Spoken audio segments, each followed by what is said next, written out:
Hello, everyone, and welcome to our show Voidcast. This is the 8th episode. I am your host for today, Lenny, and with me is my friend and co-host, Carlos. Hey, hello, everyone. Today, we are going to review the first issue of the Antinatalism Magazine, which was edited by Jiwoon Hwang and published back in September 2017. Now, before we begin, my usual disclaimer, you're probably listening to us on YouTube right now, which is fine, so please keep listening.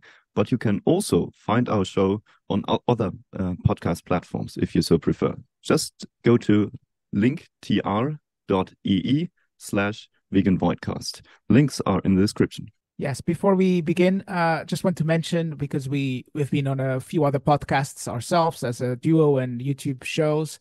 I've also been by myself, not with Lenny this time, in a podcast called Enough of the Falafel. Yes, that's the name, Enough of the Falafel, talking about how I became a vegan. Actually, the opportunity is now to be featured in that podcast a few more times. I will not be creator of the podcast like I'm a creator of Vegan Voidcast with Lenny. But however, I think I'll be a regular guest to talk about a bunch of different topics related to veganism. And because, of course, our podcast, Vegan Voidcast, is about veganism, but also antinatalism. It's easy we've kind of featured quite a lot of antinatalist and pessimist philosophy, not maybe so much of the veganism, but yes, we're also a vegan podcast. I'll be talking about a few vegan topics on the next few months with these Enough of the Falafel people. All right, yeah, I really enjoyed the episode you did with Anthony, I think was his name. Yes. All right. As we said, we're going to cover the first issue of the Antinatalist Magazine today, which was actually suggested to us by Lawrence when we were doing our interview with him, which you can also find in the description. Now, to be honest, the historical significance of this first issue is probably greater than its actual content. So this episode is going to be a bit of a history lesson, and for some of you, maybe also a trip down memory lane. Because back in 2017, the antinatalism community was still in its infancy, I think you could say, with only 6,000, 7,000 members of the subreddit. And yeah, this was way before you started exploring antinatalism and before organizations like Stop Having Kids popped up, which now, for better or worse, have come to represent antinatalism on a wider scale. And yeah, I assume back then Lawrence and John were still in diapers. But many of the people from back in the day are no longer active or no longer around. So I do think it makes sense to, give them some credit. And this was when a bright and ambitious young man from South Korea had a brilliant idea. And he wrote, "I think starting a magazine on an issue is one of the best ways to kick off a movement. For example, the term vegan is well known among nearly all educated people in Western countries, thanks to the initiative of Donald Watson, who coined the term vegan and started the Vegan News with just 4 pages in November 1944. I hope that as the movement grows bigger, conferences, summits, or meetups of antinatalists are organized, similar to other movements such as veganism, animal rights, libertarianism, or effective altruism, which have their conferences. Currently, the magazine is yet to be launched, and I'm not sure when the first issue will, if ever, be available on Amazon. If enough contributions are sent, we could see the world's first antinatalist magazine.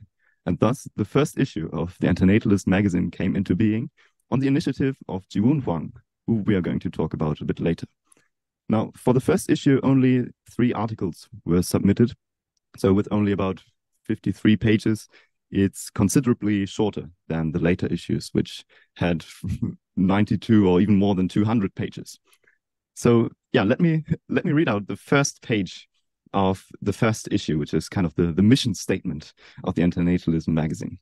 The Antinatalism Magazine is the world's first magazine dedicated to the philosophy of antinatalism. The Antinatalism Magazine aims to develop and promote the philosophy of antinatalism and to facilitate discussions on the subject.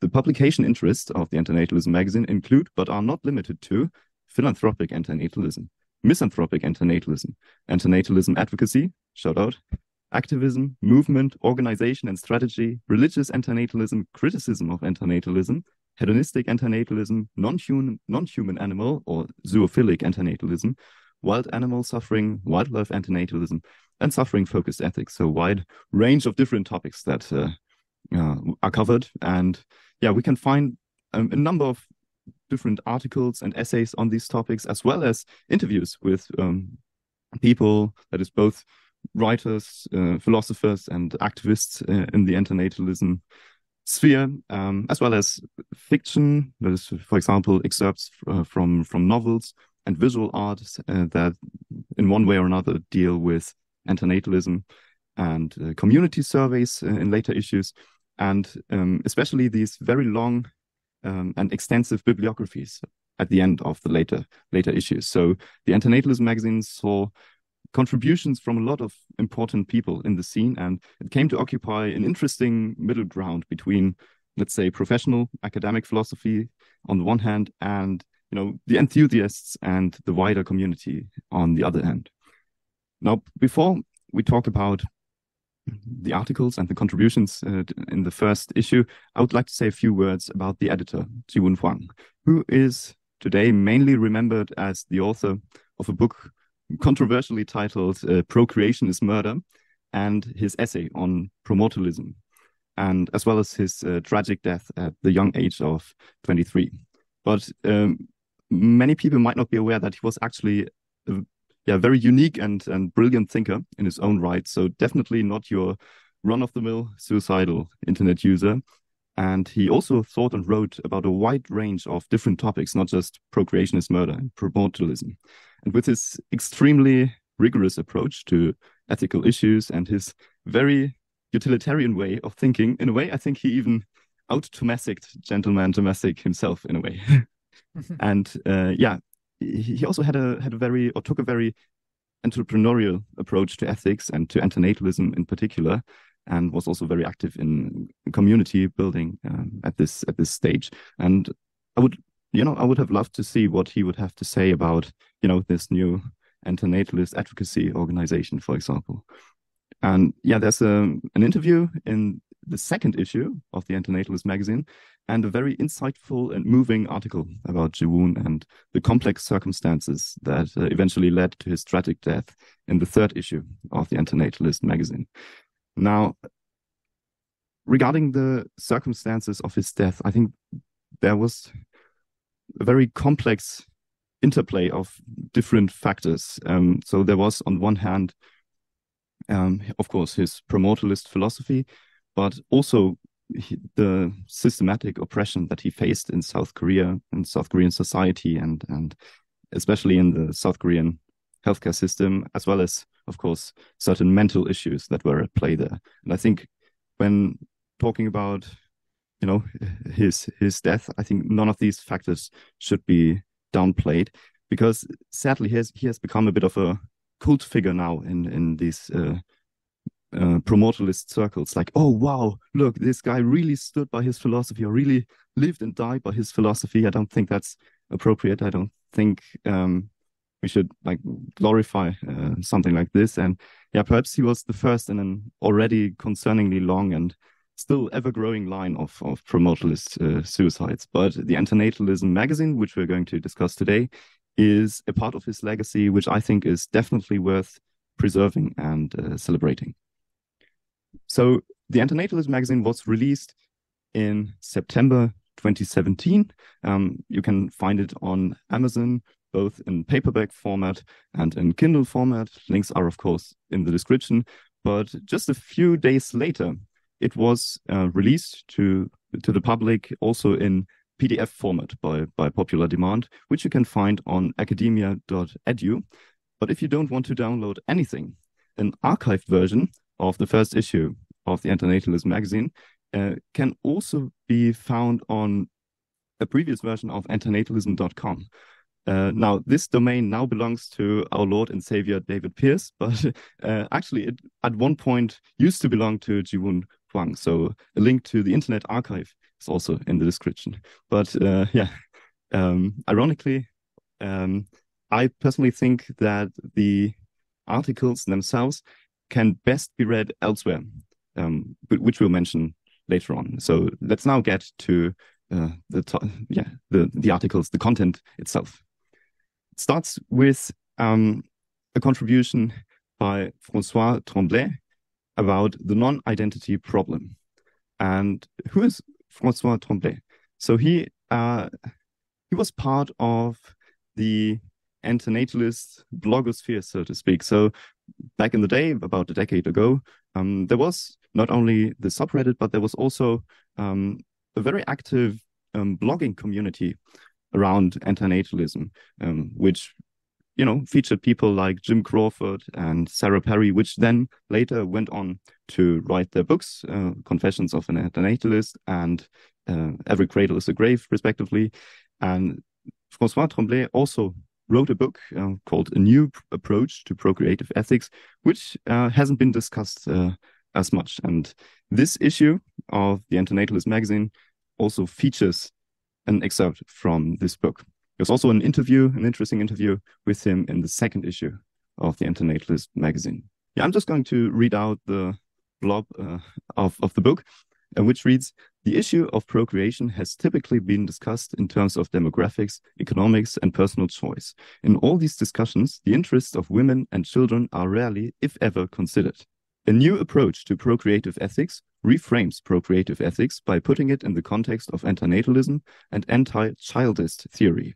Antinatalism is the ethical position that procreation is wrong. Anti-childism is the ethical position that children are human beings who are worthy of full human rights." So, of course, with a topic like antinatalism and its inherent limitations, there's only so many times you can actually reinvent the wheel, so to speak. But yeah, he takes in this book he takes a decidedly non-consequentialist approach, which is refreshing, considering that these days antinatalism is full of this utilitarian rhetoric, like maximize harm prevention and a moral capitalist language like this. But his approach to antinatalism is primarily based on the notion that we should not treat people merely as a means to an end. And instead, he covers the two missing sides of the so-called procreative triangle, that is, the interests of children and the interests of women.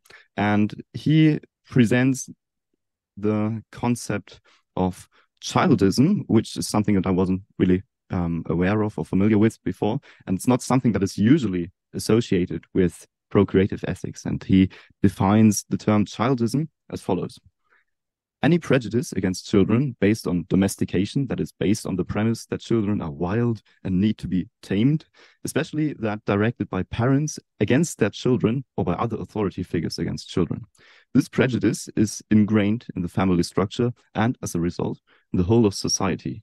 So I do think it's interesting to approach this from the perspective of a systematic oppression of children, both in society and in the family structure. And he likens, the prejudice and discrimination that children face with other forms of prejudice and discrimination, such as racism or sexism. He even speaks about like a class consciousness of children, which I found very interesting.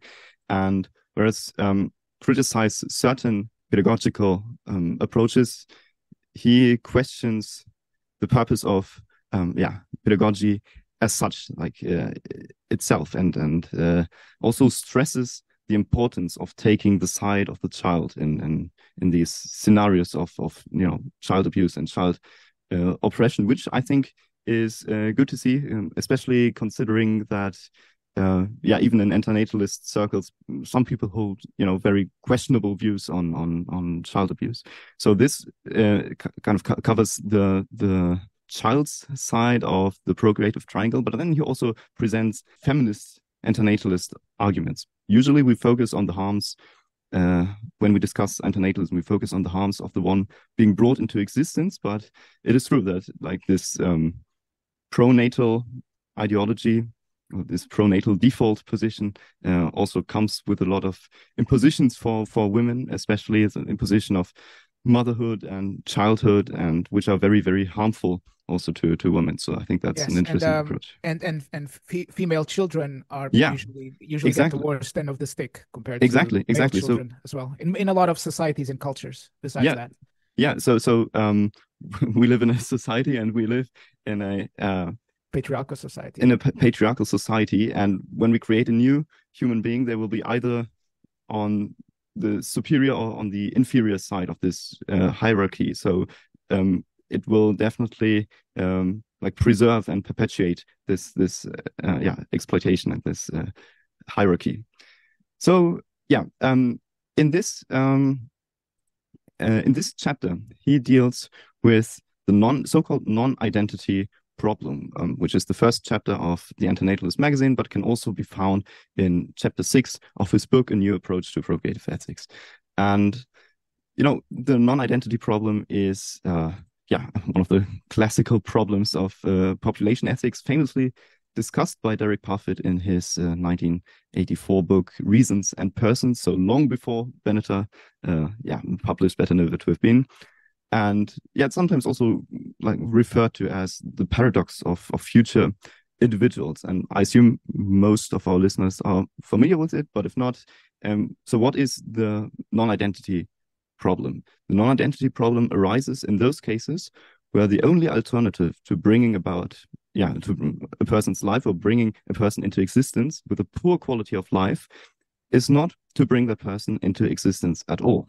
The non-identity problem is the problem of explaining the common judgment that starting such a life is wrong. So here we're talking about lives that are inherently and unavoidably flawed, but overall still considered, worth having and worth living. And the alternative to bringing these lives into existence would be either not to bring them into existence at all, or to bring a completely different person, so a non-identical person into existence. And the examples given for that are usually those of people who have a genetic disorder, or of, for example, a 14-year-old girl that could have a child now without being able to adequately provide for it, or have a completely different child later on in life when she might be in a better situation and better circumstances to provide for it.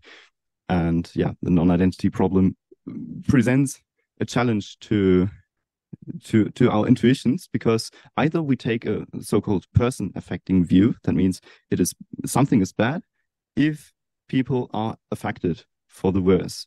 So if I say, okay, I'm harmed by something, if I am worse off if this happens to me. And the problem is that this person affecting view cannot solve the non-identity problem because the person does not exist yet. So they cannot be worse off, so to speak.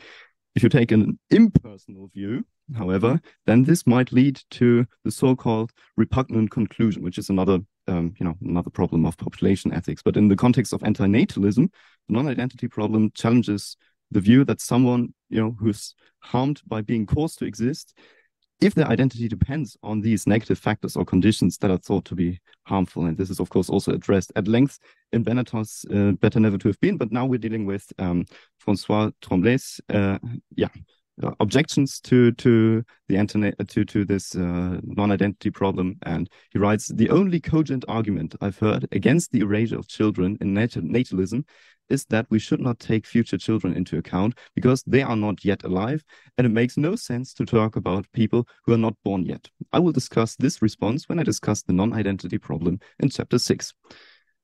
So, he presents 3 objections to the non-identity problem. First, the objection from causal linkage. Second, the non-identity problem doesn't actually apply to most antinatalism arguments. And third, the objection from basic moral talk. So, what do you have to say about this, Carlos? I think this is I think a lot of the things in this magazine, they are, 6 years later. I think it's a good kind of historical document of the online antinatalism from back in 2017. Even though this was a printed magazine, so online. I mean, it was online-ish because all these, François Tremblay and Jiwoon, they all had kind of internet presences, very strong internet presences, and they shared things online. But this magazine really shows how much antinatalism and antinatalist thought has moved on, because a lot of these things just seem very obvious and evident in 2024. I was about to say 23. In 2024, they all seem very evident by now. And it's the sort of argument, sort of things that I find they're not discussed that often within antinatalist circles because they're just very obvious at this stage. Obviously, things like the causal linkage, and the fact that the most compelling antinatalist arguments would not even be applied, not be relevant to the non-identity problem anyway. And I think his final argument about the non-identity problem kind of undermining all kind of moral talk about future events. I mean, I don't think any human being lives on the present unless they've gone through some kind of brain trauma or something. We all live in a present that's kind of always pulling towards the future. So yeah, I think it's a good article. It's a good article, and it's a sort of the NIP is a sort of disingenuous argument when it's used against antinatalism. It's not an argument that comes from proper research into antinatalism. Well, but I think we have to keep in mind that the non-identity problem, like this problem in population ethics, predates the antinatalist discourse. And yes, and I mean, yeah, but people will bring it up. However, yeah, people will bring it up. So I think it's good to to engage with it and see different sides of it, and also the problems that it highlights, because I mean, I think this non-identity problem itself is a fascinating piece of analytic philosophy. It's actually more complex than this article suggests. So that there's a lot of literature on it, and even to this day, new articles are published on this non-identity problem. And there was a lot of mention of it in the extinction book we read. And covered last year. Because as I said, it challenges these intuitions that we have, and so François Tremblay argues that we must be held responsible for, he calls it, defects in our future creations, even if they don't exist yet, but we are nonetheless directly responsible for their creation. And then he gives the example of computers killing humans. Yes, which is not what the non-identity problem is about, but I think it serves to illustrate this aspect of causal linkage and responsibility. And then in his second objection, he points out that the asymmetry, that is the axiological asymmetry as defended by David Benatar and others, is a comparison of a state of affairs, not between two individuals. But then he gives the example of suicide, and this is where I'm not sure I agree, because prenatal and postmortem non-existence, I think, are different categories, and I think it's important not to equate these two in ethical discourse. Otherwise, this can lead to also very dangerous conclusions. Yeah, and it's often a problem when discussing antinatalists. Exactly. With other antinatalists, this kind of and it kind of gets tied up with which actually the common antinatalist argument, the common anti-antinatalist argument of, if life is so bad, why don't you kill yourself? Which is actually mentioned in this magazine later on. In a different article. In all articles, actually. If you conflate the two, then it becomes really hard to reply to this anti-antinatalist argument. So you need to clearly separate the state of prenatal and kind of post-mortal, as you called it. Yeah. I would like to, because I read the entire book, I would like to share a few more thoughts on François Tremblay's book. So I think it's a good book, an interesting book, and it makes for a good and easy read. So it's very readable. It's a bit more than 300 pages, but I could finish it in 5 or 4 days. But I do think there are a couple of things I would like to point out. A few things that I took issue with. I think it really could have benefited from a better editor or proofreader, perhaps. Lots of easily avoidable mistakes in there. It's unfortunate that there is no index and no proper bibliography given. But he gives a lot of interesting statistics, especially for especially those that are relevant to to suffering in the world and to exploitation, child exploitation, and so forth. But unfortunately, there are no these are unsourced, so that would have been very nice. And also something that I noticed is there's quite a bit of vitriol towards parents in the book. So he even says some hostility towards parents is inevitable and necessary. And I'm not sure if I agree. Like he even uses the infamous B word a couple of times. So this is probably just a different approach. And there's also an interesting chapter on abortion, which I think makes for a nice contrast. If you say, well, it's always important to consider the interests of the child and be on the side of the child. And then, of course, this is an interesting discussion around abortion as well. And he defends a pro-abortion position. Now, as antinatalists, we are, of course, opposed to bringing new beings, new individuals into existence in the morally relevant sense. But I do think that this still allows for different positions on abortion. So I don't think that the antinatalist view on abortion is, like, by definition, the one that is pro-abortion in every circumstance. For example, Julio Cabrera is famous for defending an anti-abortion stance, even as an antinatalist. He just released a new book on the topic of antinatalism and abortion together with Kelly McKenna. Really looking forward to reading that one. And yeah, of course, David Benatar is famous for defending his pro-death view on abortion. So we have pro-life, pro-choice, but David Benatar presents a pro-death view. But he distinguishes between the moral position and the legal position on abortion. And with this book, I think, like with this pro-abortion position, I think we also get into this like forced sterilization, forced abortion territory, which is not something that I would approve of. And in general, like all this talk of defective children, I think is a bit misleading in antinatalist discourse when it's about like the view that everyone is harmed by their existence, this is a terrible. I mean, antinatalists like to position themselves, and I'm talking about us too, as the moral arbiters and cleverer than other people, because we've sussed out this fundamental flaw in human existence and society, and well, actually in all existence, in all life, but. And then we come up with very lazy argumentation around defective children, and for example, these parents shouldn't have children. Yeah, I mean, we should claim that no parents should have children rather than these parents or those parents. Because, for example, I'll just give Lenny brings the theory, I bring the real life examples. Recently, there's been quite a bit of a conversation about this British actor called Warwick Davis, I think is his name.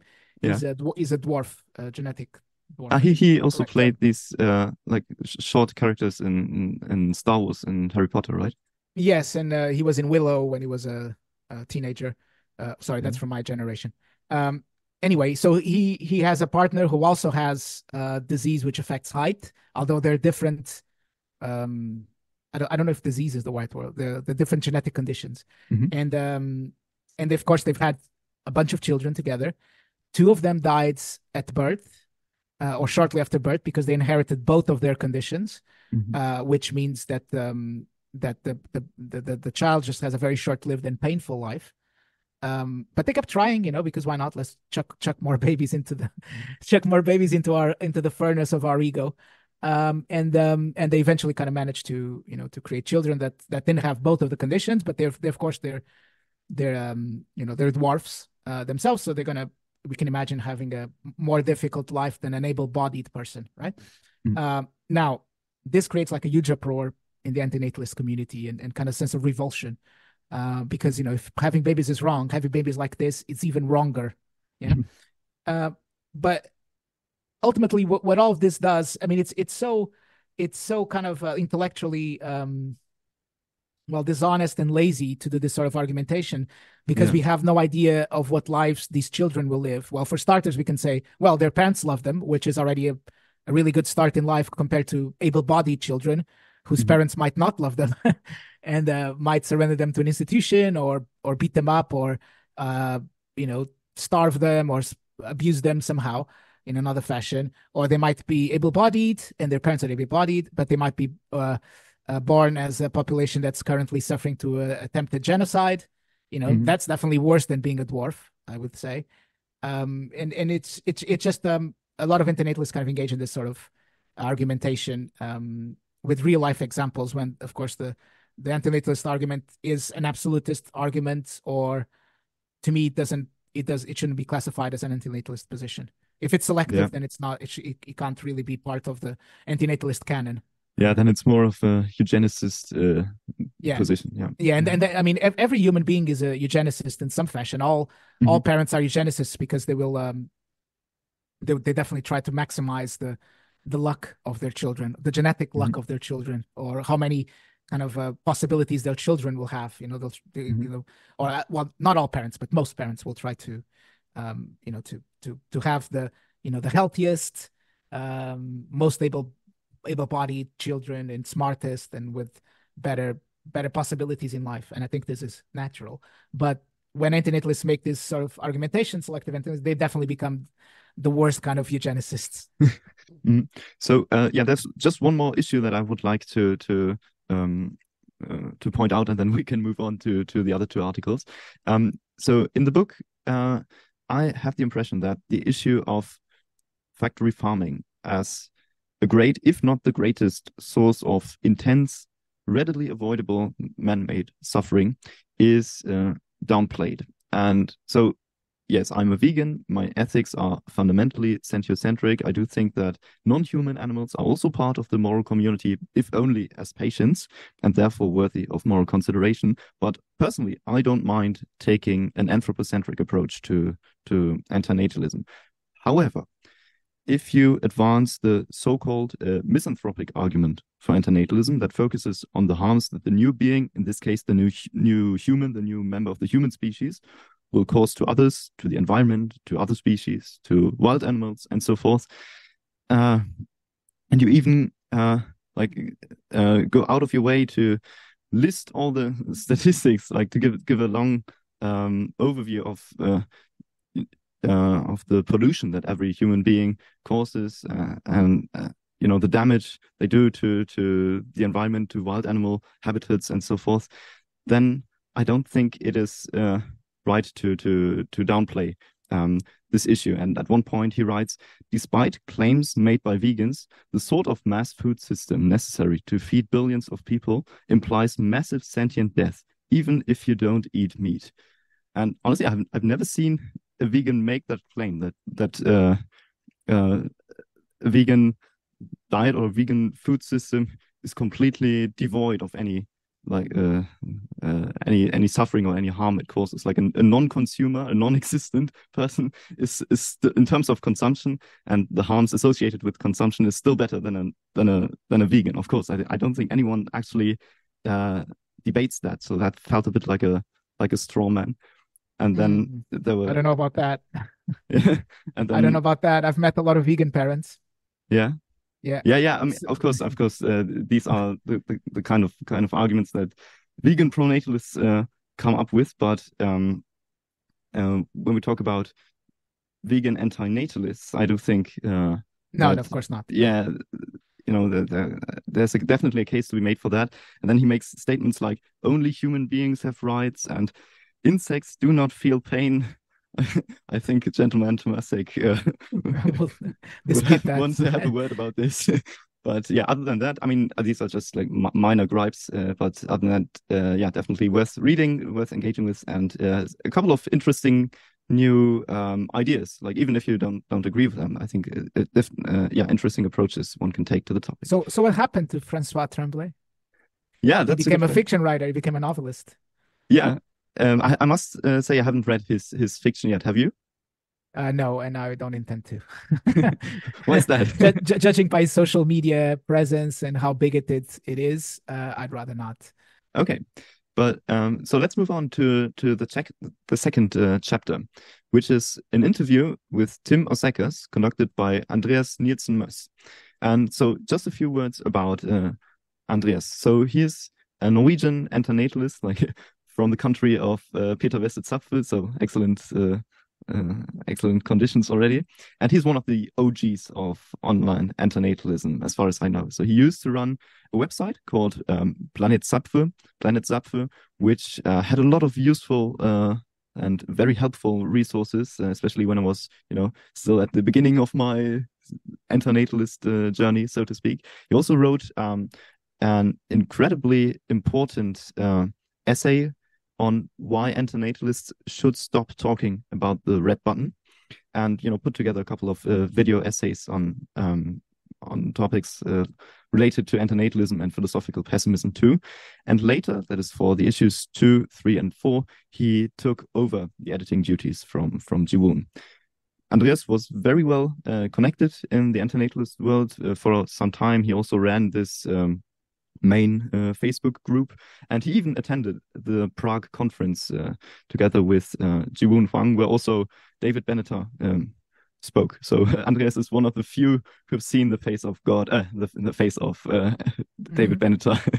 But unfortunately, he left the antinatalist scene behind, mainly due to the problematic and very concerning tendencies that were showing in online antinatalism. And honestly, we can't blame him, because all these controversies, and personal drama and very problematic statements that can lead to irreconcilable rifts, and this can cost you a lot of nerves. But really, Andreas, one of the best guys in all of antinatalism, in my opinion. I only have positive things to say about him, and he was a voice of reason and kindness and quality in this notoriously difficult and increasingly toxic environment. And he did a lot of interviews for the Antinatalism magazine. And the first one he did was with an Australian activist, vegan activist, and antinatalist activist, Tim Oseckas, who also was a recurring regular contributor to the Antinatalism magazine and also appeared in the later issues.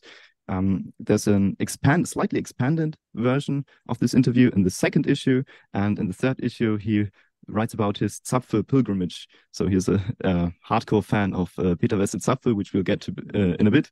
And in the fourth issue, he participated in a debate with our friend and regular listener Andrew McIntosh on the topic of antinatalist activism. So one of the few people who appeared in every issue of the magazine. So what was your impression? It was he's a vegan, antinatalist, and an anarchist. So that's kind of three things he believes kind of tying together as a part of kind of a goal of reducing hierarchies, oppression, and suffering. So he sees those three things kind of working together. So, and is also kind of around my age, judging by the fact he was 30 in 2008, which is the reference we get, where he got his vasectomy, which is around the time I got my vasectomy. And also I'm a vegan and also an antinatalist. And I wouldn't say I'm an anarchist, but I am definitely against hierarchies. And I try to kind of create horizontal organizations wherever I go. So he's a bit like my mirror image. My mirror from the other side of the world, like from exactly the opposite side of the world. So if I'm a bit odd, I mean, a lot of his answers would be the answers I would give to a lot of the questions. I mean, we have a major difference is that he's a registered nurse. So he gets to experience a lot of human suffering firsthand, which I fortunately don't. So that's like a major difference. And I actually did a bit of Googling because why not? And I found out that he actually joined the Animal Justice Party in Australia. And he was on their ballots for the 2022 elections for Northcote in Victoria, Australia, but he didn't win. He was 6th. So that's I thought I was reading about myself because of the age and the vasectomy and the kind of the political and kind of ethics. So it was really strange, but also it was nice because, as I mentioned before in this podcast, it can be very solitary in real life to be all of these things and think you're alone and there's nobody else who thinks like you. And but it was great to kind of read this interview. He's very consistent, like in his views. Like if you read all the responses, they kind of just they all work with the other responses. It's not like he trips up, which often happens, especially when you're talking about such different things as veganism, antinatalism, and anarchism. And let's say that if we see a Venn diagram of these three things, they definitely have convergence. But you could go to there are authoritarian vegans and pronatalist vegans, and there are meat-eating antinatalists and authoritarian antinatalists, and there are similarly meat-eating and pronatalist anarchists. So, and there are anarchists who might say, well, we need to do away with the hierarchies, but we should respect the hierarchy within a family, for example, which is not consistent, by the way. But you can definitely find all examples of everything. Yeah, and you can human nature. Yeah, especially like with regards to politics in antinatalism. I mean, I've seen libertarian antinatalists. I've seen left-wing communist, socialist antinatalists, anarchist antinatalists, but even also conservative antinatalists. So it's a very diverse spectrum of political ideologies one could possibly combine. We should mention that when we're talking about anarchism here, we're talking about left-wing anarchism, not the weird right-wing anarchism they invented in the USA. Anarcho-capitalism. Yeah. For right, I thought that this was just a meme, but people there are people who take it very seriously. Yes, that's true. And unfortunately, because online discourse is dominated by English overall in the world, except perhaps within, I would say, China, where they have kind of their own internet and their own sites, and of course Mandarin is the dominant language there. But for the broader worldwide world, the dominating language is English, and of course Americans dominate online discourse. So it's natural when you look up anarchism online, you find the American version of it, which is bizarrely one where you have no rights as a worker, but somehow that's anarchism. Well, let's not get into that. Anyway, Oseckas is a left-wing anarchist, for reference. Yeah, seems like a cool guy. And what I really liked is that he said he was introduced to antinatalist philosophy through the philosophy of Peter Wesse-Zapfe, which actually might be the best introduction to antinatalist philosophy you can get. I mean, his essay, The Last Messiah, I think really does a great job of conveying or at least some of the central ideas. And what I found funny is that in this interview, which was published in September 2017, a long time ago, he said he was looking forward to the new translation of Zapfe's main work On the Tragic that was scheduled for release later that year. Now it is scheduled for release later this year. So I'm looking forward to that one as well. And interesting also that he in his answers that he gave, he combined both the philanthropic and the misanthropic arguments for antinatalism. That is, both the ones that focus on the harms that the new being would have to endure or suffer, and the ones that the new being would necessarily cause to others. And I think this shows why I think the terms misanthropic and philanthropic in antinatalist discourse are a bit misleading, because first of all, they need not be restricted to members of the human species, and because they're also mutually compatible, as Tim has shown in his answers. So you can take both sides into consideration, and whereas misanthropic and philanthropic doesn't, the terms themselves, they seem to clash a bit. Yes, and it's also good that because he has these three identities. Yeah. He actually makes really good practical arguments about discussing one of these topics with members of the other two communities. Talking about veganism to antinatalists, talking about antinatalism to vegans, and then kind of how it ties up with structures of oppression and hierarchies and authoritarianism. And it's not often that you get a mix of these things in the same article or in the same thoughts. And clearly he's been open about this to people. I guess in a way that I'm open about it to people. I mean, if people ask me, I'll talk about it, but otherwise I tend to keep my mouth shut. Let's say if I'm doing vegan activism for example, here in London, where I do my vegan activism, at least the outreach, not the hunt sabbing, which is of course in the countryside. There are vegan outreachers who come in with their kids, and the kids do outreach as well, which is great because it gives a different perspective to outreach. But I'm not going to walk up to them and tell them that they were wrong for bringing that child into existence just out of the blue. Although, if if we're on the topic, I'll mention it. And it's funny because a lot of these questions, back from 2017, they carry this great stigma about antinatalism, which I think in now 2024 there isn't so much stigma because there's been, the introduction of the word into the dictionary and the appearance of antinatalist references in all sorts of kind of popular movies and documentaries and news pieces. This interview in 2017 has a kind of an historical vibe to it about this kind of shame around antinatalist and the word and those views. Yeah. So I'm looking forward to covering his later contributions in future episodes as well. Do we want to move on to the third and final article of the first issue of the Antinatalism Magazine? Yes.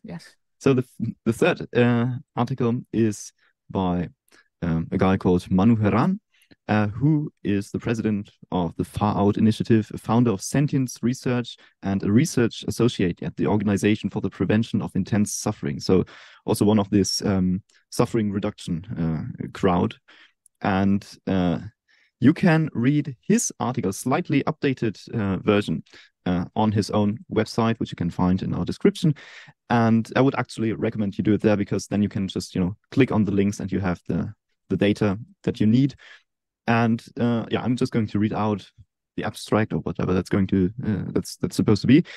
People wonder about the cause of poverty when scarcity is the natural state of things. Why is scarcity the natural state of things? Because we are designed, metaphorically, to survive and reproduce our genes as much as possible, not to discover reality, not to enjoy.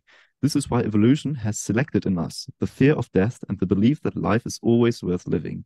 We are programmed to make our life as long as possible at any cost. So in this article, he makes a case for suffering-focused ethics, which perhaps used to be a bit of a bizarre idea back in the day, but now I think it has become very much a thing with proponents like Magnus Winding, who has even published books on it, and all the organizations around it. So I think especially in utilitarian and effective altruism circles, suffering focused ethics are now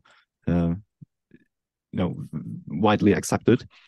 And in this article he kind of confronts us with evidence for the unimaginable amounts of suffering on this planet, both in the natural world and in human society, and also argues in favor of preponderance and the significance of suffering in ethics. And also this was quite interesting,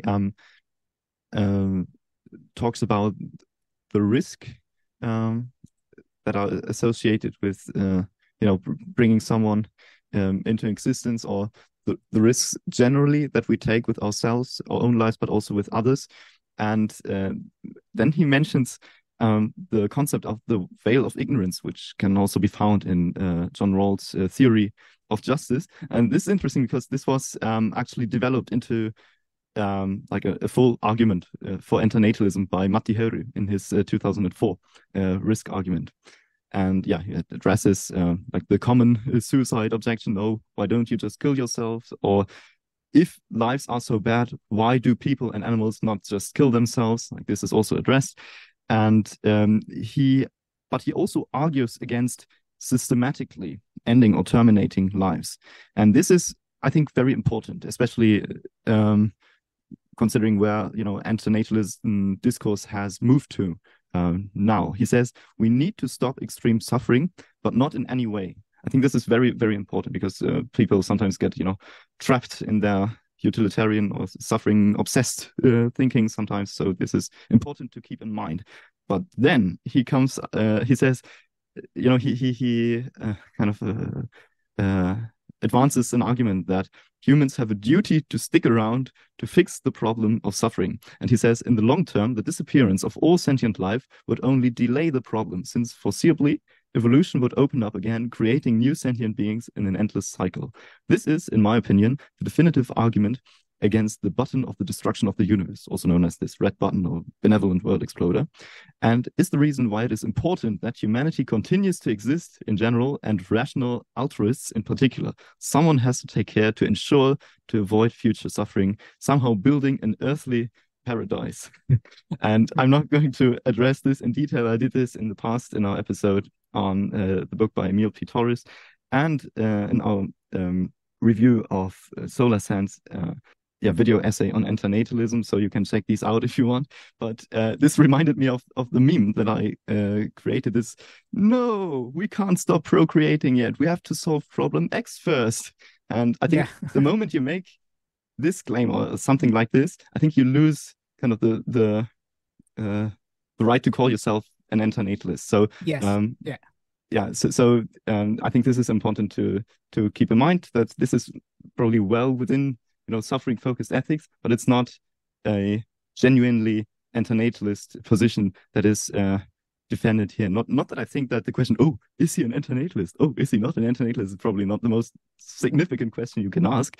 But one thing that this article does, and this is something that I appreciate, is I think, who was it? Solar Sands said that antinatalism as an ideology is logistically absurd or logistically unrealistic. And I think this is true. But one thing that it can do is to remind people, especially remind prospective parents, of the momentous decision they are going to take, and the ethical problems that come with it. Like, consider the act of procreation not just as a personal choice, but also as an ethical issue. And he writes, for the same reason, I also call for responsibility on the issue of reproduction, bringing new lives into the world without being able to ensure that they will be happy, not just these children, but the children of their children, and so on, does not seem like a good idea. And this is something that, we would, I think, agree with. Yeah, although to me that ending is sort of apologizing for the rest of the article. It's sort of bringing it back and saying, there might be conditions where children can be happy, especially because he describes his own life as happy somehow, or privileged, somehow negating everything that comes. I mean, I dispute so much. I mean, look, I'm not a fan of this person. I think he's a piece of shit, to be honest, judging by his recent social media posting. But so this might be clouding my judgment, but there's so much to disagree him. For example, he says, I insist on stressing the suffering because the problem is not to die. So he's talking about that the problem is that lives are full of suffering, not that they end up in death. But this is not true, because just the fact that lives end in death is a relevant thing to this discussion. Because let's say all lives were blissful. Just the fact that all lives end in death, while blissful, would be not blissful, because you would realize that your bliss will end. The realization that all this happiness that you're enjoying now will one day end, which is something that all humans must face at some point in their lives, usually in their teen years, I would imagine. So you can say, well, I'm enjoying doing all these things, but then later my body will not be able to do these things, or my mind will not be able. And then finally, my mind and body will be able of doing nothing of these things which I enjoy. So, I dispute this, which he says. He also says, also, I find it a bit weird because once you say, well, lives are only bad or only good if these and those criteria are fulfilled. I don't think I am in the position to say your life is good enough. Like, yes, you're going to die. Yes, you're going to suffer a little bit, not extreme suffering. We've taken care of that. But I don't think we're in the position to impose any kind of suffering that that we don't willingly impose on ourselves, but on others. Yeah, I mean, I agree with his stance on assisted suicide and euthanasia and kind of palliative care and prevention of suffering. But those are clearly situations where there's somebody making those choices. Somebody saying, I do need palliative care. I would like to terminate my life now. And clearly we're looking to, this is the person having bodily autonomy. They're saying this about themselves. And then I think it becomes, once again, it becomes very hard to factor these things and to measure these things. What is a good life? What is a bad life? What is a life worth living? What is a life not worth living? And it just seems kind of apologetic for the antinatalism, creating like all these little excuses and recursions, so making undermining the fundamental argument of antinatalism. Yeah, but as we saw, like this is written from from someone who comes from this suffering-focused camps, and we see that there are interesting overlaps between these philosophies, but at some point they also diverged. And I think it's important to point this out, that antinatalism is not synonymous with suffering reduction. No. I mean, that's just one aspect, or one aspect, or for some people it might be the strongest aspect, but it doesn't encapsulate the totality of antinatalism. So anyway, Antinatalism Magazine, number 1. Not the strongest of starts, but I think it was, as you said in the intro, it was so important that this magazine existed, and how many doors it opened, and how many people it kind of brought together and brought kind of under the same organization and sort of umbrella to discuss this topic. For example, my favorite topic right now is the determinism and free will and fatalism and so forth. And one of the leading thinkers of that movement, Patrick Slattery, he appears in the Antinatalism magazine later on, talking about the relation of those things with antinatalism. And I can tell you that these two communities rarely meet except inside my own head. where they meet all the time, but outside, you very rarely will you find articles about these two topics mentioned together. So it's an incredible thing that Jiwoon created here, especially when it came out. Yeah, absolutely. And we might cover the later issues of the Antinatalism magazine in our future episodes, not necessarily in sequence, like we are definitely going to do other book reviews, movie reviews, or talk about other things with other people perhaps on our channel as well. But yeah, definitely something to look forward to. Yeah, so we are, as usual, looking for contributions and for ideas on what we should cover. So feel free to email us. We have a link tree with all the links that includes episodes and socials, but also our email. And you can reach us on that one. As usual, everything on the notes. But in case you're just listening to this on a podcast platform, it's linktr.ee/vegan Voidcast. And that includes our email and our socials and a list of episodes. So we're always open to suggestions and for interactions, of course. Yeah, all right. Take care, everyone, and see you soon. See you soon. Bye-bye.